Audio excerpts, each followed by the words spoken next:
Bismillahirrahmanirrahim. Assalamualaikum warahmatullahi wabarakatuh. Kami dari kelompok 7 ingin mempresentasikan hasil diskusi kami tentang kelenjar adenal, sintesis sekresi, dan metabolisme hormon. Mekanisme aksi gangguan kadar hormon. Pemateri pertama akan dijelaskan oleh Dela.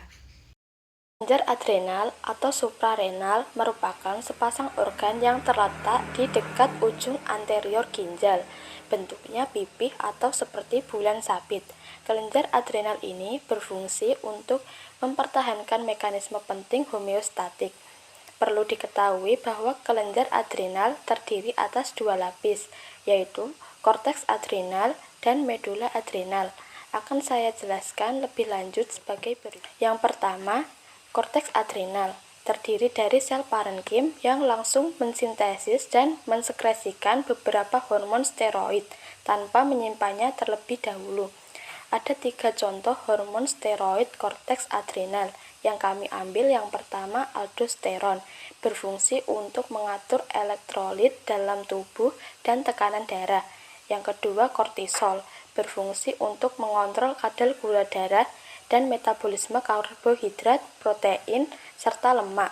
Yang ketiga, glukokortikoid, berfungsi mengatur metabolisme glukosa dalam tubuh. Selanjutnya, medula adrenal tersusun dari 2 macam sel, yaitu sel kromafin yang berfungsi mensekresi katekolamin atau epinefrin dan norepinefrin, dan sel-sel ganglion simpatik yang tersebar di sepanjang jaringan ikat. Efek dari epinefrin biasanya meningkatkan aktivitas jantung, tekanan darah, pemecahan glikogen, kadar glukosa darah, dan liposisi jaringan adiposa. Efek norepinefrin juga meningkatkan tekanan darah, namun selain itu juga menyebabkan nyeri kepala, iskemia perifer, aritmia, dan bradikardia. Pemateri kedua akan dijelaskan oleh Meli. Sintesis pada kelenjar adrenal. Aldosteron termasuk dalam golongan mineral kortikoid. Hormon ini disintesis di korteks adrenal dalam bentuk aldosteron dan deoksikortikosteron. Diperlukan hormon pengatur angiotensin II dan ACTH dalam proses sekresinya. Sementara itu, sintesis dimulai dengan produksi prekursor dari kolesterol, yaitu pregnenolon. Sintesis dilakukan di korteks adrenal dalam bentuk kortisol dan kortikosteron.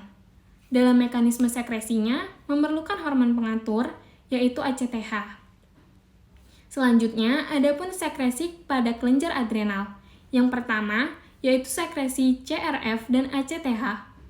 ACTH atau adrenocorticotropic hormone adalah hormon tropik dari zona fasciculata dan reticularis yang merupakan pengatur utama dari produksi kortisol serta androgen di korteks adrenal.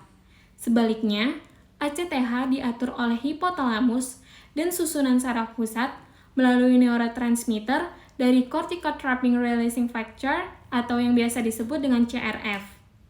Kemudian yang kedua, yaitu pengaruh ACTH pada korteks adrenal. Adanya aliran ACTH ke korteks adrenal menyebabkan sintesis dan sekresi steroid dengan cepat. Dalam plasma, kadar hormon ini meningkat dalam beberapa menit setelah pemberian ACTH. ACTH meningkatkan RNA, DNA, dan sintesis protein. Stimulasi kronis menyebabkan hiperplasia dan hipertrofi korteks adrenal. Sebaliknya, kekurangan ACTH menyebabkan berkurangnya steroid genesis disertai dengan atrofi korteks adrenal, berkurangnya berat kelenjar, dan berkurangnya kadar protein serta asam nukleat. Selanjutnya, adapun mekanisme aksi hormon aldosteron dalam metabolisme. Tindakan biologis aldosteron adalah meningkatkan retensi natrium dan air serta meningkatkan ekskresi kalium oleh ginjal. Hormon ini bekerja dengan cara mengikat dan mengaktifkan reseptor di sitoplasma sel tubulus ginjal. Reseptor yang teraktivasi kemudian merangsang produksi saluran ion dalam sel tubulus ginjal, sehingga meningkatkan reabsorpsi natrium ke dalam darah dan meningkatkan ekskresi kalium ke dalam urin. Jika terjadi gangguan kadar hormon aldosteron, kemungkinan akan mengalami sindrom CHON atau yang biasa disebut dengan aldosteronisme primer. Gangguan ini terjadi ketika tumor adrenal muncul. Tumor yang dimaksud di sini adalah tumor jinak yang disebut dengan adenoma. Adapun beberapa faktor yang dapat meningkatkan risiko terkena aldosteronisme primer, yaitu yang pertama, memiliki tekanan darah tinggi sejak muda, kemudian rendahnya kadar kalium dalam darah, serta adanya keluarga dengan riwayat stroke pada usia muda. Selanjutnya, pemateri yang ketiga akan dijelaskan oleh Rafa. Mekanisme aksi hormon kortisol di dalam metabolisme. Hormon kortisol merupakan hormon glukokortikoid yang berasal dari korteks kelenjar adrenal, dan hormon ini disintesis oleh kolesterol yang diregulasi oleh adrenokortikotropik hormon atau ACTH yang berperan dalam berbagai fungsi fisiologis di dalam tubuh. Hormon kortisol berperan dalam menjaga metabolisme protein dan karbohidrat, penyediaan glukosa melalui gluconeogenesis, serta mengatur tekanan darah, fungsi imun, dan proses antiinflamasi di dalam tubuh.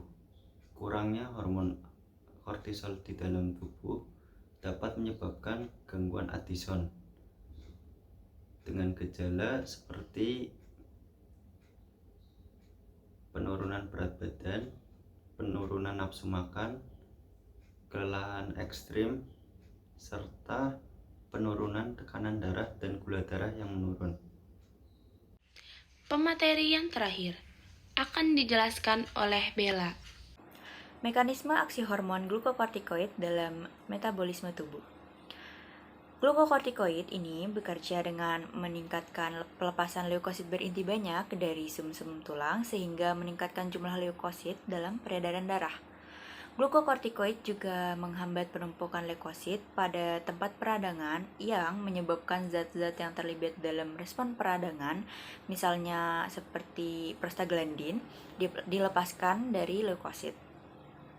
Glukokortikoid juga dapat menghambat proliferasi fibroblast seperti produksi kolagen dan fibronektin. Gabungan ini bertanggung jawab terhadap kesembuhan luka, lalu bertambahnya kerentanan terhadap infeksi, lalu berkurang juga respon terhadap peradangan. Gangguan kadar hormon akan menimbulkan sindrom Cushing.